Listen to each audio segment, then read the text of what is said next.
as well. Imagine you got a relative in prison being handcuffed and choked or punched in the gut over and over again.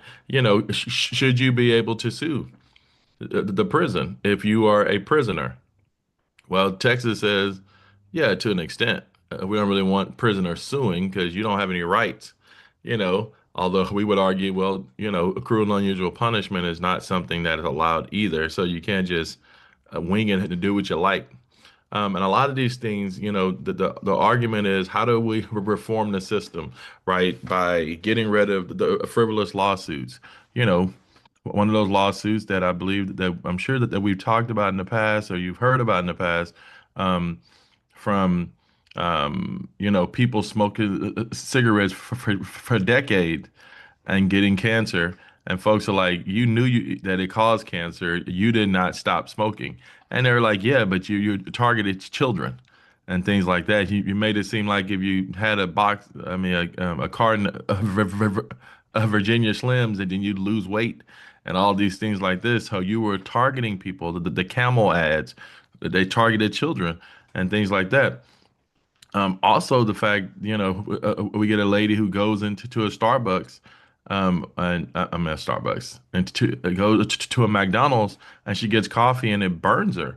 Okay, they call that a frivolous lawsuit, cutting off limbs that they shouldn't be cutting off. People getting surgeries while still being able to feel everything, but they not fully asleep. You got all kinds of things going on, right? Losing arms and legs and losing limbs and people falling in stores. You got all kinds of things happening. And a lot of this stuff comes from that, even car accidents. But as we said before, and I'm just sort of recapping, the issue with the whole thing is that it just goes to show um, the um, the type of person that we have, at governor. He's not a great guy as a governor, at least. I've always thought he was an amazing attorney general. He's a terrible person at governor, Greg Abbott. And I only say this because if a tree falls on you and you sue people for millions of dollars, and I'm sure I've said this in the past, but I'm saying it again. If a tree falls on you and you sue people for millions of dollars, and then you become governor and you push for a law to prevent people from suing if a tree falls on them, that's just crazy. It makes no sense. And these are the kind of laws that we have here. A lot of these laws, a lot of these things, even one of the longest filibusters in our history of this state, have always been people fighting on behalf or fighting for corporations. And they don't care about the people. They're more concerned about corporations and whatever donations that they might be getting from these corporations, or as they're trying to build up a resume to work for certain people, right? So clearly, this is what we have here. And this is toward, and Texas looks at it in terms of we need to fix this system. We need to try to shut this down some and sort of curb some of these lawsuits and things like that. Now, as you can see here, we have misdemeanors, which are minor crimes that are punishable by a sentence in county jail or a fine or both. Um, So we have all kinds of things that could be, that could be considered a misdemeanor and stuff. And it's always updated at different times and stuff, depending on the session of Congress and things like that. But, we also had a time when certain kinds of marijuana or THC products weren't allowed here in Texas, and we had a lot of folks who really needed it to live. And what they did was we had people traveling from Colorado and other states and traveling back here, and then they would get in trouble for for interstate crimes and things like that. So we got all kinds of stuff going on here. We don't see it as much anymore because it's still legal here, and it doesn't look like um, Greg Abbott is willing to get rid of the legalized marijuana THC shops or anything like that. Now, a felony. these are the serious crimes, right? So we have, the different types of felonies, right? We have like murder, which is clearly the willful killing of another human being, a robbery, the attempt to steal by force, and grand larceny, right? This is when you are getting something that's over $1,500, which I would assume will soon be a phone, a cell phone, will be that much soon. There's we got a lot of these things. There are a lot of neighborhood alert things that kind of send out messages when people are breaking the law and stuff to alert folks to things. And I'm trying to let me see if I can open this uh, here so you can see it. Um,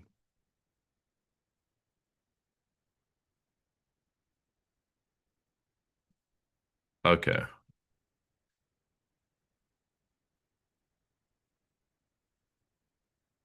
So,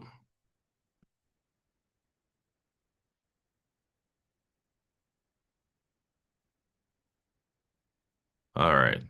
So normally it allows for me to give you like to type in um like a zip code. It's not giving me that right now at the moment. But I guess I have to go through it and look at it a little more. But right now, I can go to different neighborhoods in Austin. Does anybody recognize any of these neighborhoods?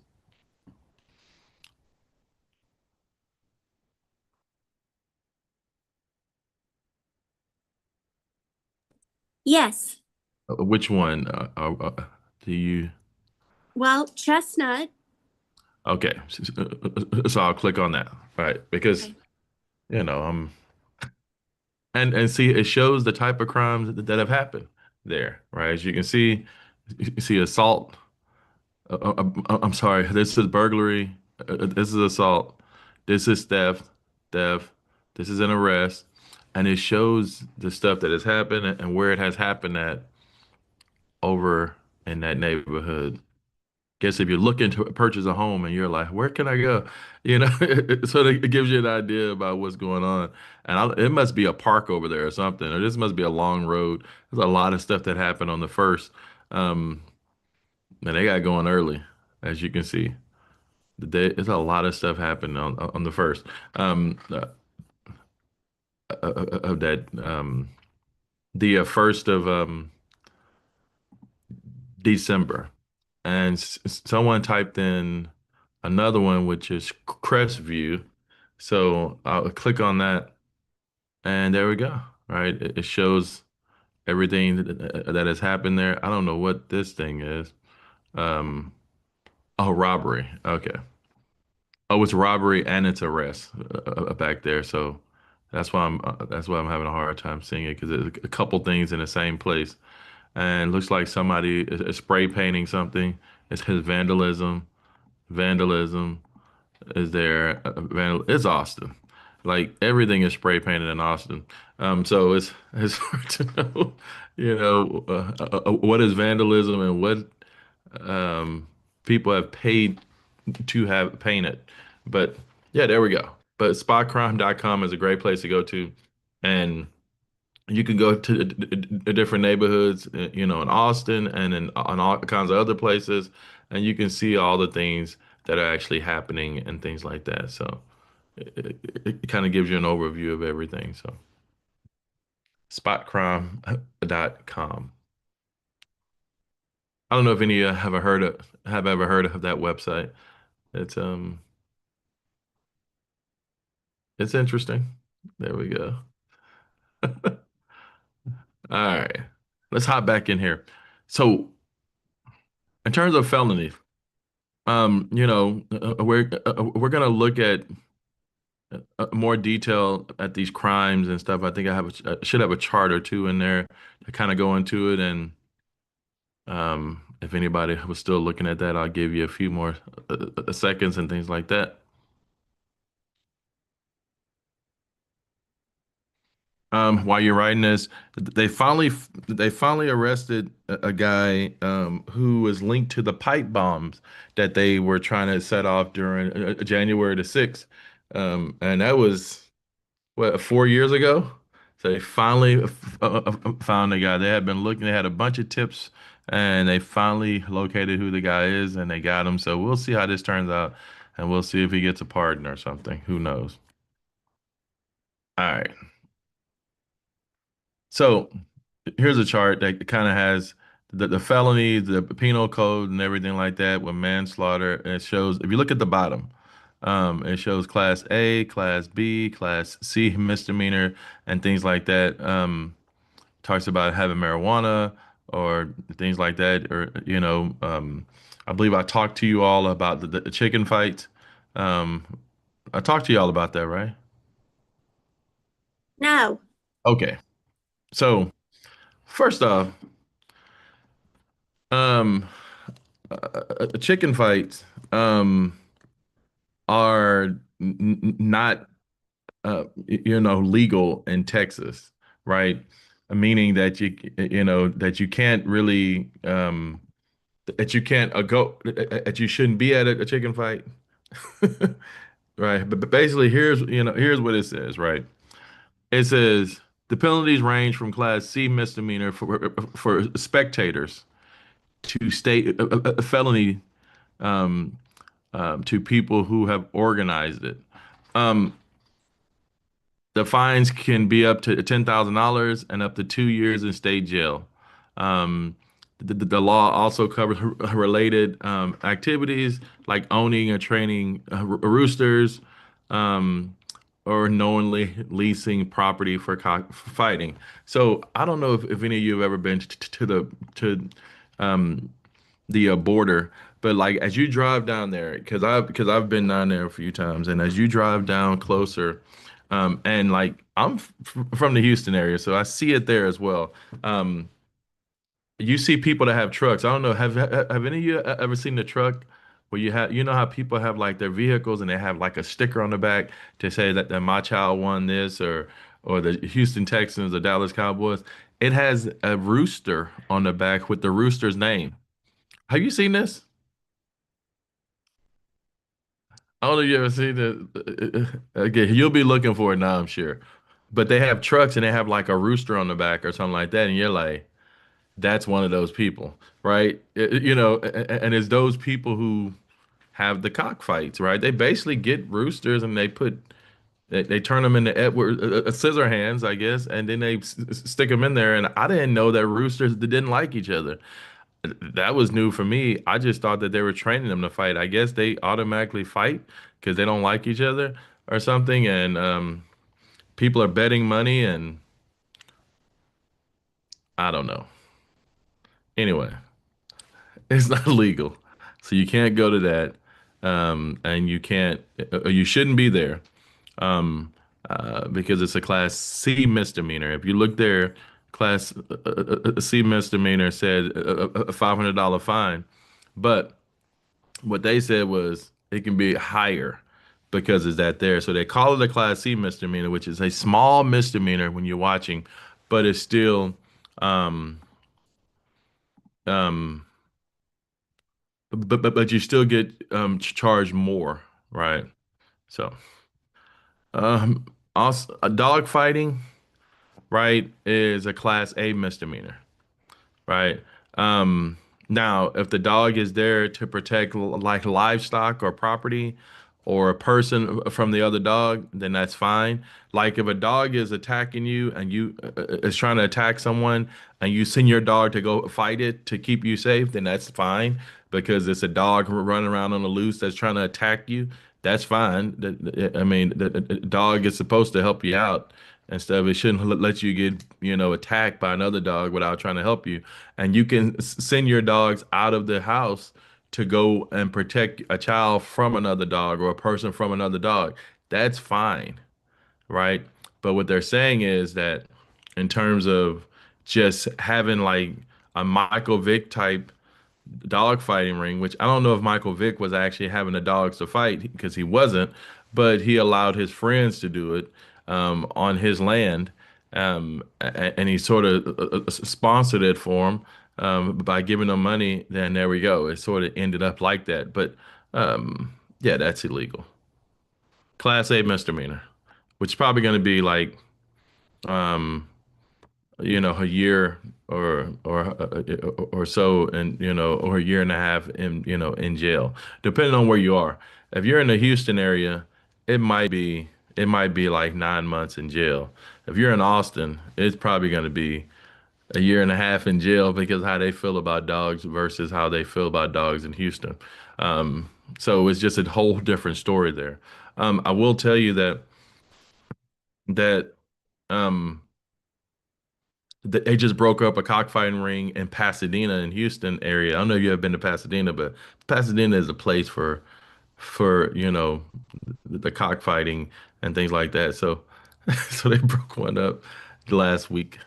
Um, I don't know. There we go. Um,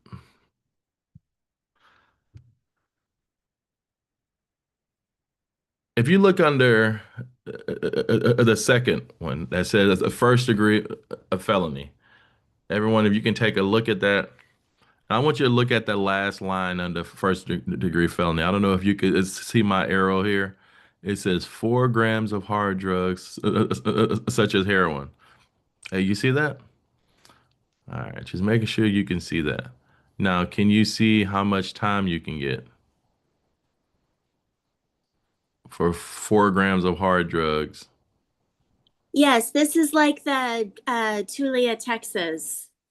Mm-hmm. Yeah, that was nuts. Exactly. Exactly. So this is outrageous. You see that? That's outrageous. And to your point, it allows for people to just give all of these years in prison and things like that for having drugs and things. Now, now keep that in mind. I got 2 points to make. The first point is this. Look at a third degree felony and look right here. You see what that says? It says drive-by shootings. You see that? So a drive-by shooting gets you up to 10 years.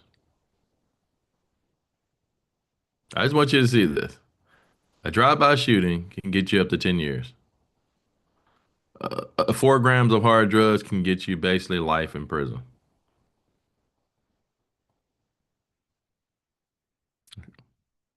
There we go. I want you to, I mean, it's crazy stuff, right? Now, let me also explain this here. The 4 grams of hard drugs, such as heroin, and 99 years. So,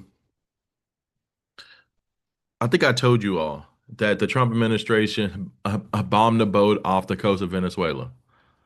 And they realized that it was people that there were people in the waters and they were still alive. They were treading water out there and still alive.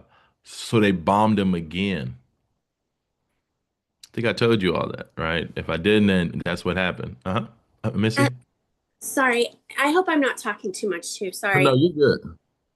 But yeah, didn't they bomb them three more times Well, what they after said, the well, initial? Then they targeted the people who survived.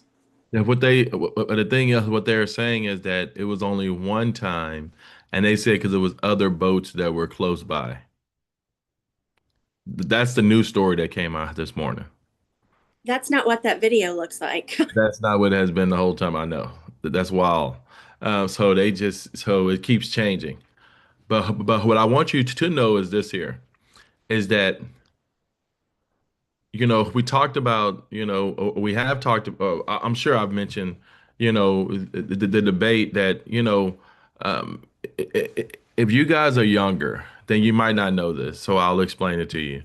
That there was a time where being addicted to crack made you a criminal. You are a criminal. You need to be locked up. A crackhead is not really a great thing to be called, right?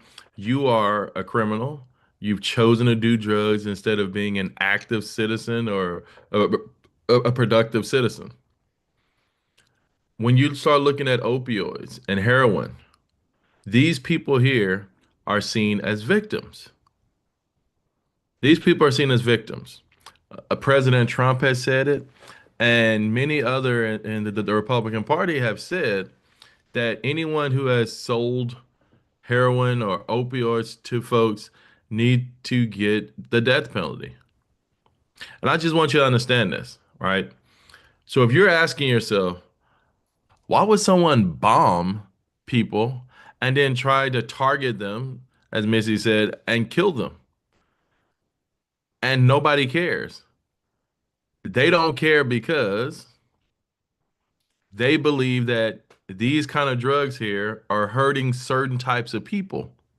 You see, crack is normally associated with black or brown people, right? Um, but mostly black people. Just really what it is, right? Heroin, opioids are hitting other communities. So it's handled differently. The sentences are different, and the fact that you need to die is not a big deal to certain people. And I just want you to kind of understand this is not something that just happened overnight. It is something that has just gone and just beaten into us over and over and over again. I know that I have people on here who have never turned to ever listen to Fox News, and that's fine. Right. I do listen to Fox News at times, right? I listen to MS News or whatever they call themselves now, right? I listen to these news things so I can see what's happening, what people are thinking, right? Because we're living in two different worlds. And on Fox News, there is a world of 4 hard grams of drugs, 4 grams of hard drugs. You should die, right? The other not so much. You see what I'm saying? So I just want you to understand this, that I mean it's just what it is. Um, and we see the outcome of all these things here, all based on how it's classified and which group that they put this stuff in.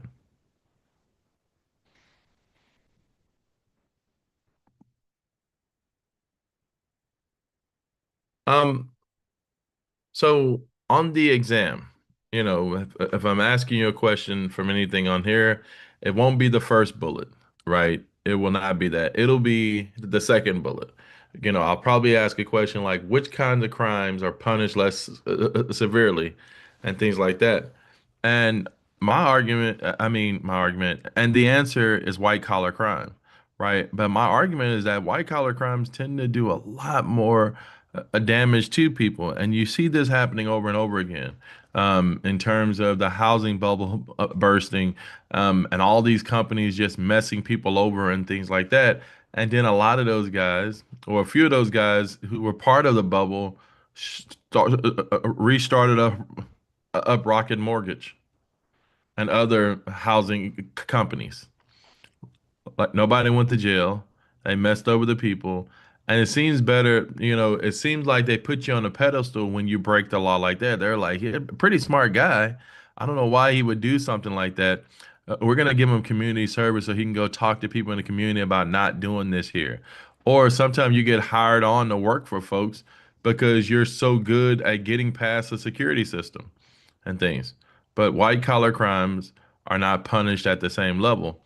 If you steal $1 million and you somehow find a way to siphon off money, then your punishment is probably going to be less than someone who goes into a store and steals a bunch of food.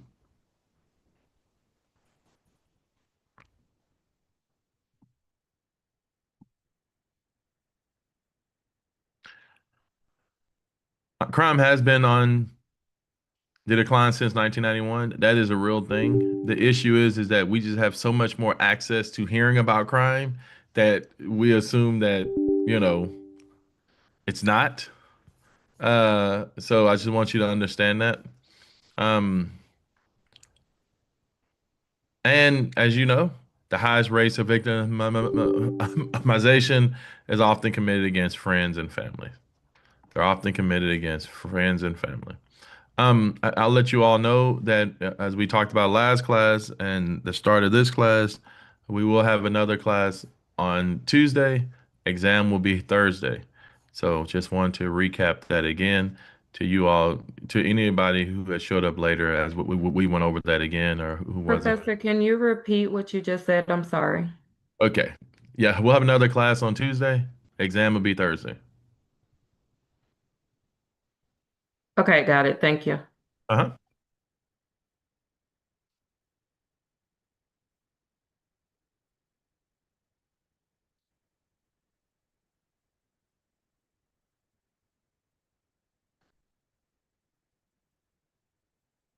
So here's a term, right? Amores, which is the beliefs about what's right and wrong, right? Um, this is basically something that helps the cops to prevent crime and things like this, because we know what's right and wrong, and we're deciding not to do it, right? Now, as you can see, the most serious failure in the criminal justice system is the citizens' unwillingness to report crime. A lot of this stuff doesn't come down to people being afraid, right? I think it's this stereotype of snitches get stitches and all this type of stuff. I don't really know if that's what it is, right? I mean, I know in my case it's not. In the case of buddies of mine, it was never that. I apologize. And in cases of buddies of mine, it was never that. It was never about being, being afraid of someone saying something. Because, look, if I think you did it, I'll go right in court and point at you. I was like, "Is it him?" But he had on a red shirt that day. I will point you out in the courtroom. I'm sure that some of you would do the same thing, but no, it's not about that. It's about the fact that, like I told myself a long time ago, when I was like 16, 17 years old, that 59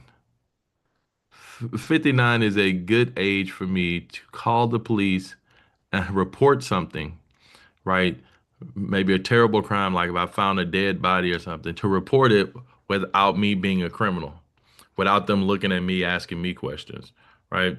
Um, you know, I have a lot of examples, but like one of the examples, I remember I was, you know, I, I saw a guy, he had an accident, and this was years ago. I went, went to the payphone. I used it on my shirt to pick up the payphone, called 911 and told the folks, hey, it's a dude in a ditch, blah, blah, blah. And I told him that. And they were like, sir, can I have your name? I was like, no, no, no, you cannot. And I hung up. The thing is, in my mind, how it played out in my mind is the officer is gonna ask, so who else was I? So did you see anyone else around? And I'm like, no. So where were you coming from? I'm coming from Houston. So do you always go this? What is this your first time doing it? No, I go out there a lot and take this road.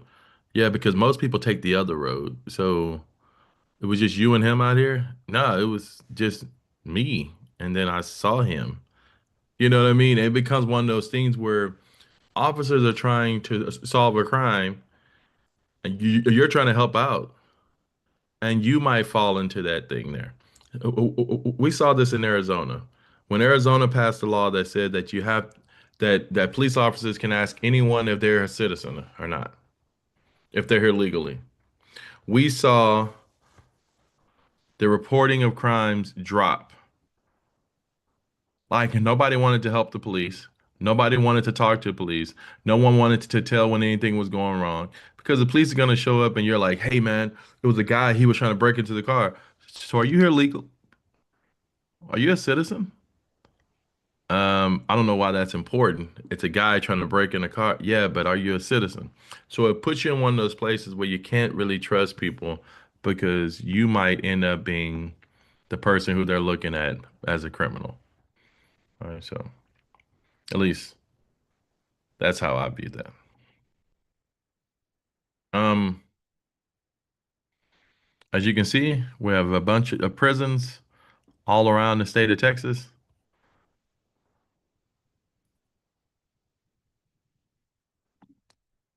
Okay.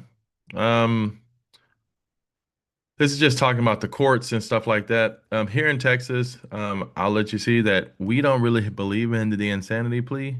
Here, we will put to death anyone. Texas doesn't seem to care if you have a mental illness or anything like that, uh, unless Texas didn't know that you had a mental illness. So if you had no idea that you had a mental illness and something happened, then there we go. But now you got to try to find someone to go and sign off on it, and now people are gonna claim that you are faking now all of a sudden you got a mental illness because you got a court. Like you weren't thinking about that mental illness when you were breaking a law. That's how people see it. And if you do have a mental illness or something that's going on, then the state of Texas will say you had medication, you chose not to take it, which led to you doing that. Texas will put anybody to death. They don't care. So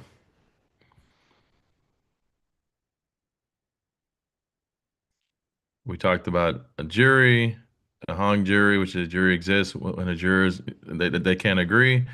A double jeopardy is, um, when a person can be tried again for the same offense, and as you know from grave injustice, you have no such thing as double jeopardy. So I just want to, because a student had written about this in one of their response papers, and they didn't really understand this, and the student is in the class right now. So I'll just say this here. All right. The question was, how can Anthony Graves go from prison to the county jail? And they're talking about trying the guy and stuff like that. Well, it went like this here, right? So when you appeal a case, all right, double jeopardy is gone. And if your argument is, look, man, I had evidence, this evidence could have helped me in the case, and they chose not to use that evidence, well, now you got to go back to court again. Now, in your mind, you're thinking to yourself, if they find evidence and they say that they withheld evidence, and now he's in prison, he should be able to get out now because that's not right. Well, that's not how the state looks at it. The state looks at it and says, okay, so you found evidence. It's not right that they actually withheld the evidence. But if you believe that you would have gotten out with that evidence, then let's go back to court and use that evidence and see. That's how the state looks at it, which is why people get tried twice for the same crime, essentially in an appeal. And you're like, but a double jeopardy is not supposed to be there, but you weren't acquitted either, right? So But just would it have, I'm sorry, would it have worked that way if like they dismissed it with prejudice or without prejudice would have made a difference in whether or not they was able to try him again? well, I don't really know. That is really I don't have that answer, D. But I'll tell you this here. You had kids killed. You know what I mean? So it was no way that they're just gonna let somebody walk free without at least attempting to have another case, to have another trial. You know what I mean? Um, I Even though the man who said that Graves helped him, even though he said that he acted alone right at the very end. well, I Well, mean, I mean, I guess they just wouldn't take his word. right? I mean, he's a I criminal, mean, he's a Yeah. criminal, Okay, a yeah. murderer. Yeah, because they wasn't taking his word from the beginning because they said he had also been saying it way before it got to the end and nobody was hearing him. So they didn't want to hear that at all regardless. Well, the thing is this here, right? I think that if he would have said it in court at the start, then I believe that it would have made a huge difference. The problem is that apparently he was saying this, but he was saying it behind closed doors. He was saying it with certain people. He wasn't saying it in the courtroom and things. And once you start to threaten a person's wife and kids, then yeah, you're gonna be nervous about it. You're like, I messed up, but I don't need the whole a family messed up because I messed up. So fine, I'll just do this here. But I mean, think about it like this. He said he did it. He said he did it, right? And the prosecutor was like, nah, man, you had help. And he probably said, no, I didn't. It was just me. And he was like, nah, no, you had help. You see what I'm saying? And the prosecutor, he was hell bent on having at least two people because he's like, you needed two people to do that. That is not, no, I know one person who helped you. So he just had to give him a name. And I think that that's based, I mean, that's my That's how I looked at it. Clearly, any one of us can have our own theory on it, but that's how I was looking at it because that other guy really wanted to get him. He really wanted Anthony Graves. He wanted another person. So I don't know, but but I tell you this here, um, when people move you back to the county jail, um, to have another trial and things like that, you know, you're not out, but it's still a good thing to move back. You get some freedom at least to move around. Especially, imagine being on death row and you're stuck in this little cell just waiting, and now you get a chance to move around a little in county and be around other people. But um, I, I don't know. Sad stuff. It's sad.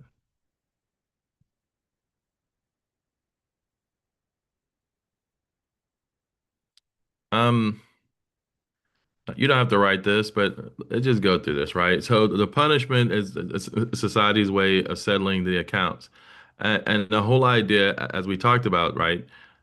Like, why do we put people in jail for a long period of time? Like, why do we put people to death? The whole idea is to hopefully prevent them, make them think twice before they do certain things, right? If you lock them up, then you're punishing them because they don't get to see their friends or family, but you're also protecting people from what folks would look at as a menace to society or something like that. And the whole idea is to rehabilitate people as they have in California, that's what they call it, the rehabilitation center. But we know that they're not rehabilitated, or maybe they are, who knows? But the fact that you can't find a job can ultimately lead to you doing something else and being right back in there. So there we go. Just a lot of stuff going on here in the state. So,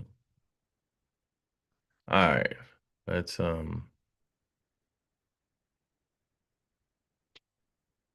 let's get to. Professor, did you see Just Mercy? I don't know if I saw that. Is that It, a it's the one with Jamie Foxx on Netflix as the attorney. He tries the cases, kind of like the Talia that we just watched, that film. I'm gonna have Um, I'm gonna but have to it's look based that on up. a true story, but it's in a town in Mississippi. Okay, I'm gonna have to check that out. Check that out. No, it Thank was you. Alabama. It was Alabama. Let me write that down.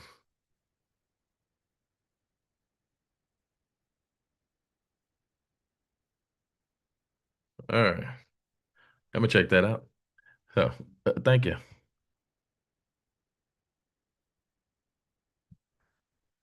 All right, we're here in Texas. Uh, no legislative leadership next 871 miles. So, as we know, the House of Representative and the Senate, as we talked about in the past, I told you all that there will be some things on the exam that we talked about in the past, but we'll also talk about that in the future. Um, and here's the future now. Yeah, and the future is now. As I mentioned before, we are here, and so you've already heard about the Speaker of the House and the Lieutenant Governor, and how you had to be 21 to be a Speaker or 26 to be a Lieutenant Governor or someone in the Senate. Since the Lieutenant Governor is the head of the Senate, then he has to be at least 26 years of age, a registered voter, and the House of Representatives is up for election every 2 years, just like our U.S. House of Representatives. But the Senate has a 4-year terms, and these are unlimited terms. The legislature meets every other year for 140 days. As you know, it's a part-time legislator. Um, it's a biennial legislator, and they make a whopping $7,200 per year, which is probably why they are like they are when it comes to lobbyists and things like that. They're trying to make as much money as possible. I guess they look at it and say, well, I'm in a legislator. I should be making money. So they find ways to make money by passing weird bills and things like that. Okay. And we'll talk more about the speaker and lieutenant governor. So every 10 years, the Census Bureau, says, I'm sorry, every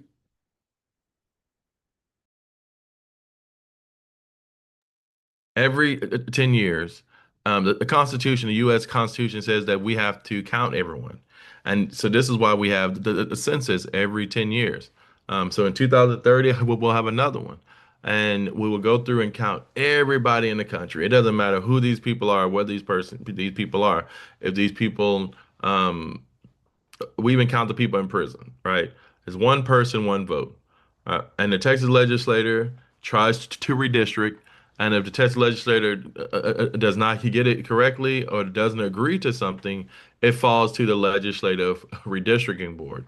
Now think about it like this: the legislative redistricting board is made up of these people here. These people, like the lieutenant governor, speaker of the House, attorney general, comptroller, the commissioner of land office, they're all ex officio members, meaning that they are forced to be on a legislative redistricting board because they hold those offices.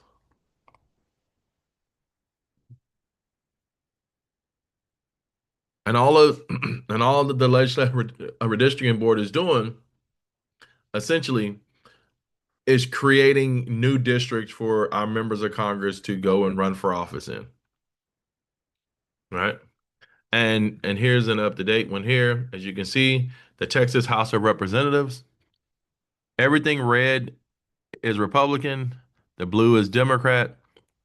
Um, and as you can see, all of that there. Now, when you see all of these little numbers here, if you look over here at 74, it's a large district. That means there's not a lot of people there. Not a lot of people.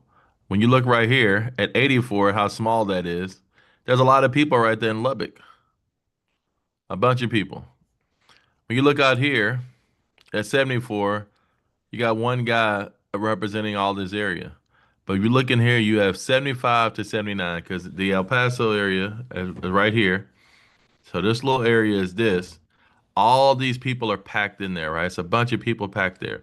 And you get a bunch of people packed here in the San Antonio area, and a bunch of people that are packed in Travis County and in Harris County and in Dallas County. So all these little areas where there are a bunch of people packed in there, most of the time, these are very Democrat. They're very liberal areas. They're pretty liberal. You got a bunch of Democrats in there that are packed in there. But as you can see, for the most part, the state is red. And this is for the House of Representatives. Each one of these numbers represent a person in Congress. I'm sorry, in the House of Representatives. Now, these are Senate districts, which represent about 800,000, 900,000 people or so, right? If not more. And if you look here, there's a large district there. We got a large one there. And we just kind of just have it all split up into larger districts, right? Now, as you can see, it's mostly red, but they still have a bunch of large districts everywhere.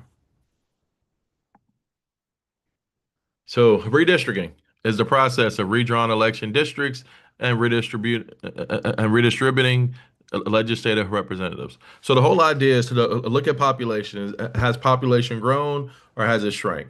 Right? If states get more people, then we're going to redistrict a different way. We're going to get more representatives at the U.S. government, right? If states have gotten smaller, then we're going to redistrict, in a different way, and we're going to have less people representing our state in Washington, D.C. The process is political. And the whole idea is to create an advantage to help your people.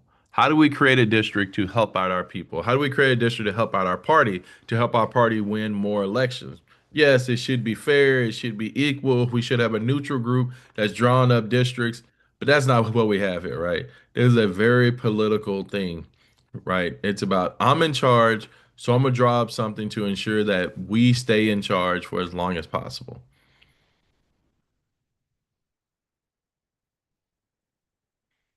Okay.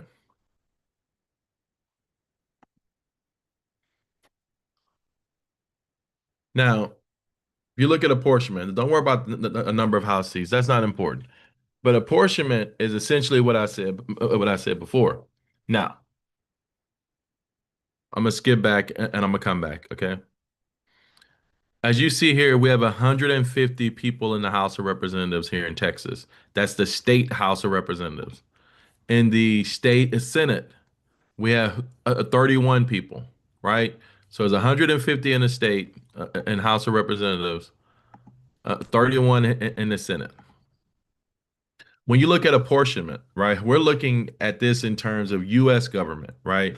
At the national level, at the national level, we have 435 House of Representative seats. Now, how do we divide those 435 seats by the 50 states? We have 50 states and 135, I'm sorry, 435 seats. Well, if your state grows, then your state will get more of those seats, a larger portion of that 435. So at one time, Texas had only 32 seats. Now Texas is at 38 seats. Think that we end up getting a couple of more seats. So we're not even at 36 anymore. We were at 38 seats. So we got 38 of the 435 seats now. Why? Because the population got larger in Texas, the population got smaller in other states, which means that Texas is going to get extra seats. And as I have here, well, if your population grows, then you gain seats. If it goes down, then you lose seats. The number of seats in Washington, D.C. is the same all the time. The question is whether or not you're going to have more of those seats or less of those seats, right? Am I going to get 32 of those 435 or am I going to get 100 of those 435, right? That's essentially where you are. How many am I going to be able to ultimately get? Now, you don't have to write this, but I just wanted you to kind of see. I put a timeline down there so you can kind of get an idea about it, about how it works. And again, you don't have to write it because it's not, because it changes every 10 years. But just to give you a sense of how quickly it works, right? The census date is April the 1st, 2010, meaning that April the 1st, 2010, April the 1st, 2020, April the 1st, 2030, we should have everyone counted. So we start to count. So you'll start seeing things about the Census Bureau most likely in 2000, late 2028, early 2029. You know, would you like to work for the census? Blah, blah, blah. Now we go out and we start to count people. We have to have those numbers due by April the 1st, 2030. Now, that's the date. Now, our Congress here in Texas meets on odd years. So our Congress is going to meet 2031. So we'll have an election. So we'll have so we have to count our number of people in the country. We come up with a number 340 million people. Cool. And we have that number by April 4th, 1st. And then we have an election because it's 2030, right? So we have the election in 2030 in November. And when everybody shows up to Congress the following year, we will try to redistrict and redraw districts, right? If those districts work and we get that done, then everything's all good. If we don't get it done, right, then it falls, as you can see, May 31st to August 27th. It falls to these guys. So we leave it to Congress to do it. If Congress can't do it, then it falls to the Legislative Redistricting Board, who are like, I'll do it, right? So the Legislative Redistricting Board will then get together and ultimately draw up new districts. We'll have challenges to it and court cases and all that stuff like that. And once it's accepted, it becomes our new districts that we're going to use in 2032. So we're gonna count everybody in 2029, and have a part of 2030. We're going to get the 2000, we're going to get all of our numbers in 2030 on how many people we have in this country. They're going to like, we have X amount of people in the country, and we should know that April the 1st, 2030. And then we'll have an election later on that year. And those people who win the election will show up in January and redraw districts. So they will redraw districts. After redrawing, after redrawing those districts, we will then use those new districts in the election for the following year in 2032. Any questions about that?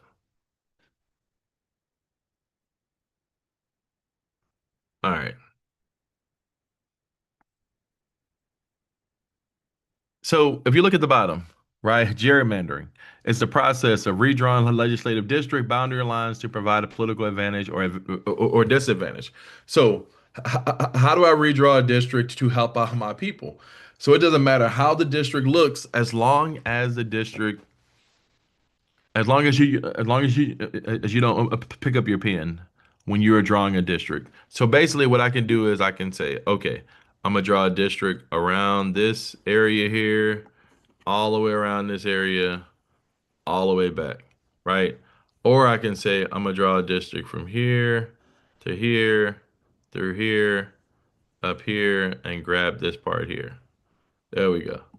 The issue is I can say I'm gonna do a district here and then pick it up and say I'm gonna do a district here. So you can't have a district that's not contiguous, right? Like it has to be a circle or some weird shape where you don't have to pick up your pen, right? You can't just have two different areas and call it a district. It doesn't work like that. And gerrymandering came from our founding father, Elbridge Gerry, where ultimately he redrew a district for he was the governor, I guess, of Massachusetts, and he drew a district to help out the Federalists in the election. And people said that the district looked like a salamander, and they took his last name and merged it together and called that gerrymandering. And there is how this district looked.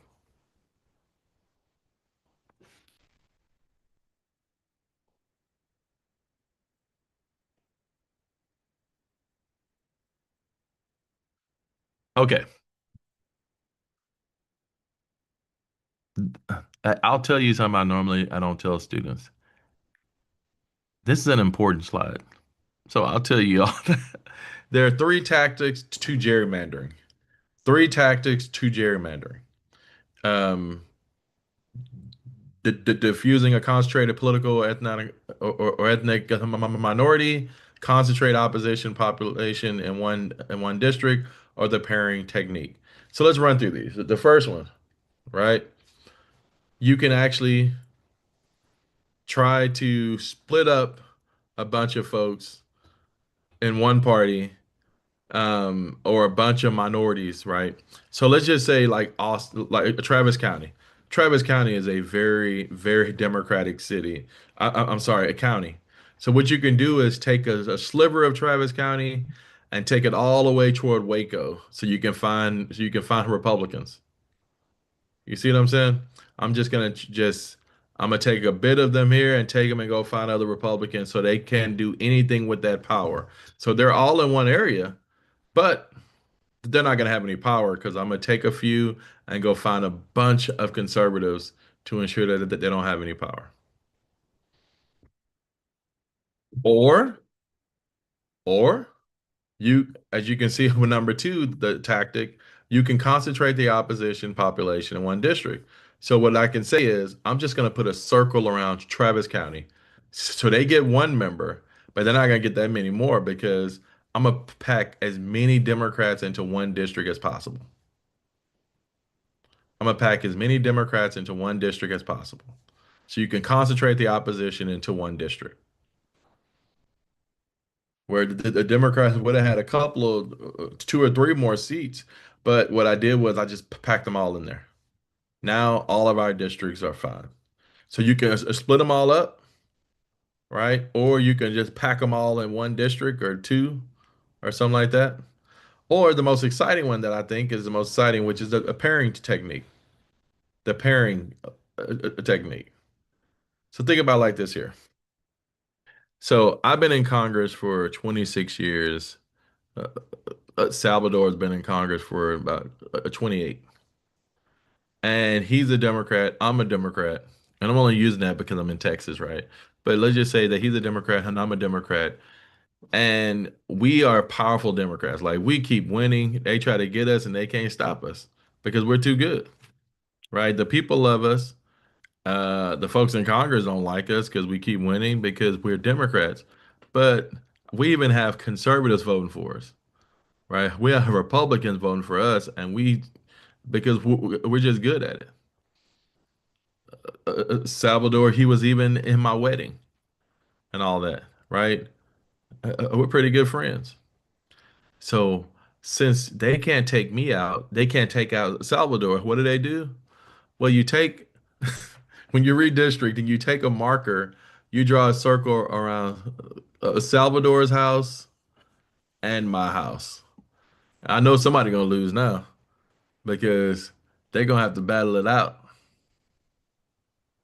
And now Salvador and I are going at each other. We're trying to be nice until one person slips up and says something. And now we are going at it. We don't like each other. We're mad at each other. And they know at the end of the day, hey, I'll just put a circle around both of their homes. I know somebody is going to give up. Somebody's going to lose. The crazy thing is that Lloyd Doggett is that guy. He couldn't lose. He keeps winning over and over and over again. So what they did was they put a circle around his house and Joaquin Castro's house, the representative from San Antonio. And what Lloyd Doggett said was, look, so and that's in this new redistricting map. Lloyd Doggett said, if I have to run against him, then I'm just going to retire. I'm not going to go against him. He said, I'm gonna let him have it because he's a great representative. Like, what's the point? So it works like that sometimes, right? So you can pair them together, but we've seen people get into pushing battles and stuff like that. It was two guys from San Antonio. The example of Salvador and I is basically the two representatives in San Antonio when they started to get up on stage and push each other on stage in the middle of a debate because now they're mad at each other because they used to be friends and it's getting personal now.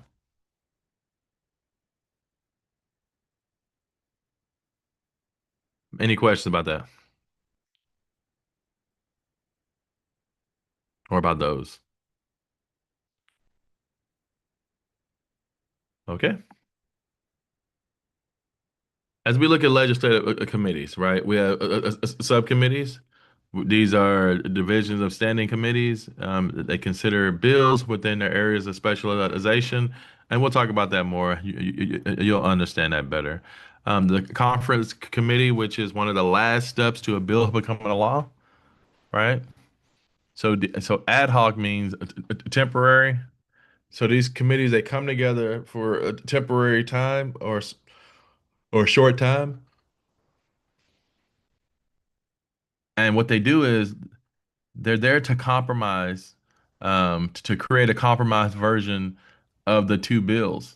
So think about it. The House of Representative has a bill. So if we have a bill like to build a railroad or something, well, the House of Representatives is going to have to hear that bill out, and then they're going to have a version of that bill that the House Representative votes for, and say, I like this version of the bill when it comes to the train station.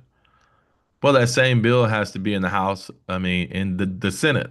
And in the Senate, if they say, well, here's our version of it, which we don't have all that extra stuff in there, and the Senate votes for that. Well, somebody has to come together and work that thing out so that they can have one bill because the Senate can have its own bill and the House has its own bill and it goes through and passes and become law. That Senate and the House are forced to work together, which means we need a few senators and a few House members to come together to find a way to work out a compromise version of the bill. So if in the House it had like eight stops on the on the train track, and in the Senate it had four, they're probably gonna have to settle on six or something, right? They're gonna have to come up with some sort of compromise version. And after meeting there, they send that back to the House and the Senate to vote.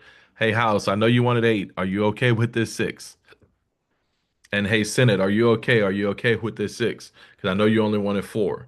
And once the Senate and the House agrees to that new version of the bill, it then goes on to the governor for the most part.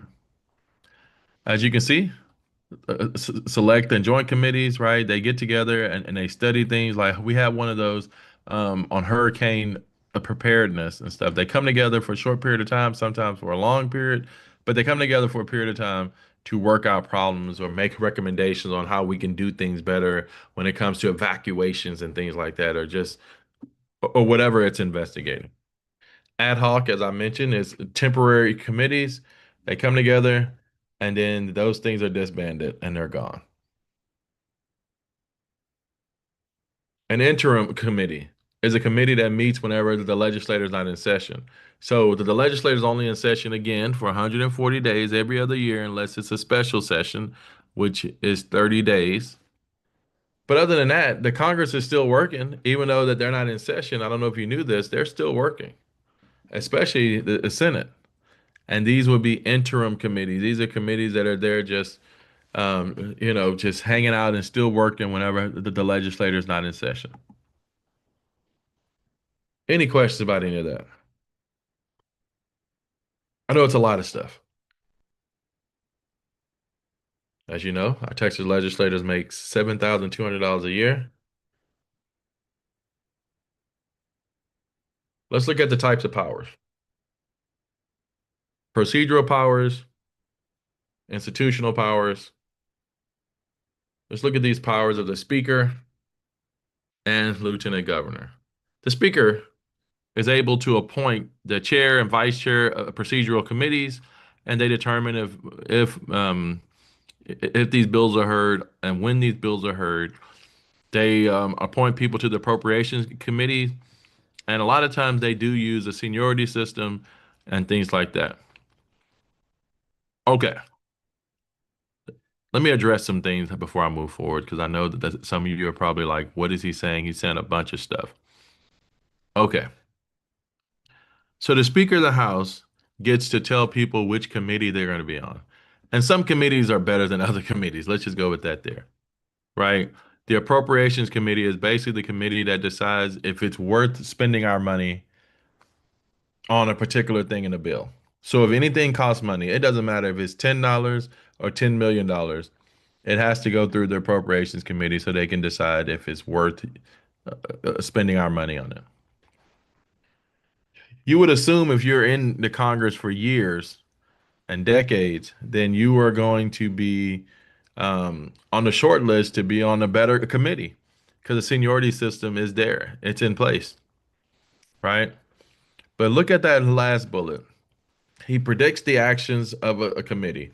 Now, what does that mean? Well, I'll tell you. So let's just say that Missy that Missy believes that it's okay to hand out contraceptives to high school students. The high school students need this. It's fine. Like we need to do this. This is a good thing. And John says, "No, I don't think that's cool. I'm not going to be encouraging kids to have intercourse and stuff like that." That's essentially what it is, right? I've had lunch with Missy. I've had lunch with John, right? I know how they both think. I know this. Now, we now get a bill, and we get a bill put forth, and the bill says this is about contraceptives. It's a contraceptive bill um, to provide contraceptive. School nurses are able to hand out a contraceptive. Now, I put John as the head of the education committee. Missy is the head of um, I don't know, Health and Human Services or something like that, or something like that. I don't know, right? The thing is this here, right? I can send that bill as a speaker. I can send it to John, who will be handling education. Why? Because it's dealing with the schools. It's the school nurses handling it. Or that bill can start off in Missy's a committee because it deals with something that has to do with healthcare, right? I know how that bill is going to turn out if I send it to John. I also know what's going to happen if I send it to Missy, right?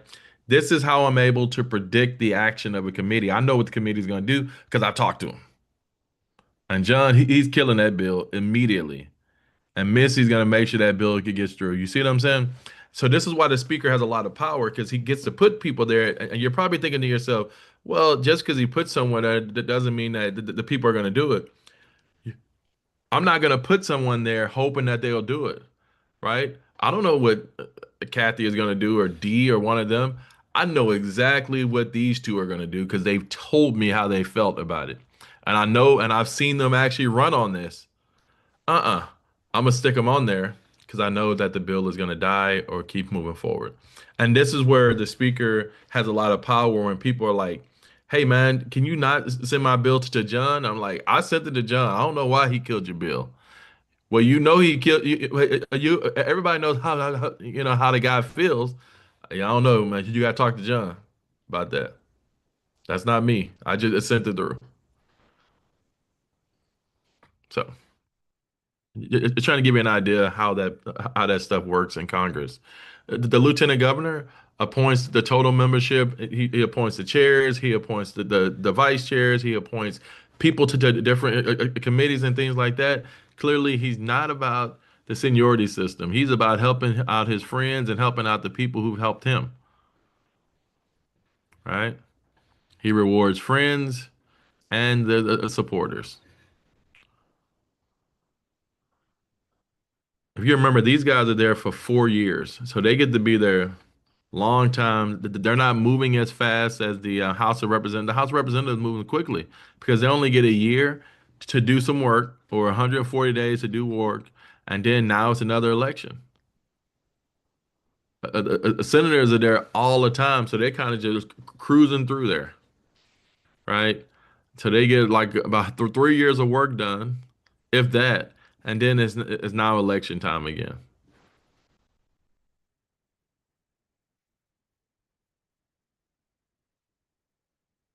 So this is what I told you all about. If you look at the third bullet, I can send a bill as a speaker or lieutenant governor to an unfriendly committee and have that bill killed. I send it to John. He's an unfriendly committee to that bill, so he's going to kill it, right? And when you look at this stuff, a lot of this stuff is based on ideology rather than political party affiliation. I remember listening to George W. Bush when I was in high school, and my mom was like, and I asked my mom about this. George Bush said, "I don't care if you're a Democrat or a Republican, as long as you're a conservative." And I was like, "Mom, what does that mean?" And and she told me turn the television off. I don't need to be watching all that the politics and stuff. I was like, okay, I guess she doesn't know what it means, right? And then she tells me another time, I guess it means if you save stuff, that's what a conservative is. I don't know. They're conserving things, So, but all in all, what George Bush is basically saying, look, man, if you agree with me, then hey, I'm gonna put you on a nice spot. And we've seen this, right? Henry Cuellar has voted with the Republicans a few times, if not more than a few, because President Trump has just pardoned him and his wife for all of his crimes. And he's a Democrat, but he's a conservative.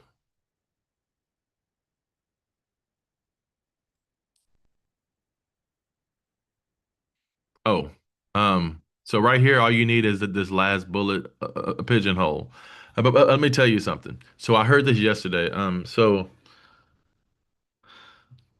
this is how it was worded on the news, if you didn't know. And I apologize, I'm getting off of this, but it has to do with Congress, right? But U.S. Congress. They said that Bernie Sanders um, has created they said Bernie Sanders has mounted a fight club against the leadership in the Senate. So against Chuck Schumer. Chuck Schumer, they said he's weak. He's not fighting. So Bernie Sanders has a fight club. And I'm like, Bernie Sanders hasn't even joined the Democratic Party. But, to Bernie Sanders' point, at least he wants to fight. The other guy is just rambling. He has no fight or anything like this. And you got a Democrat who is so the head of the Senate is a Democrat from New York, in the Democratic Party. The head of the House of Representatives in the Democratic Party is from New York, and they seem to have the same sort of mindset and lack of fight. And it's probably because, and maybe Democrats look at that like that because they are like, you're a Democrat from New York, and maybe they don't understand that there are liberals around the country in other areas that are not Democratic states who want someone to fight harder. So I think that Bernie Sanders is going to get the traction that he needs, and he's going to get people backing him this time around as he goes at a Democratic leader again. Pigeonhole. Pigeonhole is tabling bills. So basically, um, if you ever sit in like a committee hearing or something like that, and they're talking about a bill and they say, well, let's table that bill. Well, they're not tabling it. This is not Robert's rules or anything like this. We have 140 days and we have about 12,000 bills coming through. Once that bill is tabled, that bill is dead. Okay? That bill is dead. It's not going anywhere. It's not going to make it. It's dead, right? So you'll see a bunch of these bills that you'll have um uh like three or four versions of that same bill that people have put forth. So when that one bill goes through, if it's tabled, if it doesn't make it, then there'll be another version of that bill that's on its way to ensure that that bill will come through. And the thing that you had a problem with in that first bill, they'll just modify the second bill so you can take that out. So now it can keep moving forward. You see what I'm saying? So you'll see a bunch of bills that are the same bills, but it has nothing to do with everybody trying to get it passed. It's how do I get my thing in order so if this doesn't pass, this thing is still coming down the pipeline. If it does pass, we'll just let the other ones die and just to take it off to the calendar and not even worry about it. So you see that a lot and stuff, but a pigeonhole is it's a real thing. All right. I thank y'all very much. We do have yes, John. The answer is yes. But we do have so we'll have another class. We'll have a few slides to go over. We'll probably be out early, and then we can get on our way. And then, as I said before, the exam will be Thursday, so you'll be able to get that done. But I will most likely open the exam after class. So I'll open it after class. So if you want to get it done early, then you can, or you can just wait and it'll close at the end of the day on Thursday. So it's really up to you. The final exam I'll tell you is basically the same version of the exam, except instead of 3 essay questions, we're gonna have 4 essay questions, and instead of 35 multiple choice, we're gonna have 40, and you'll get more time to complete the exam as well. So, all right. All right, thank you. Thank y'all very much. Thank you. Thank you.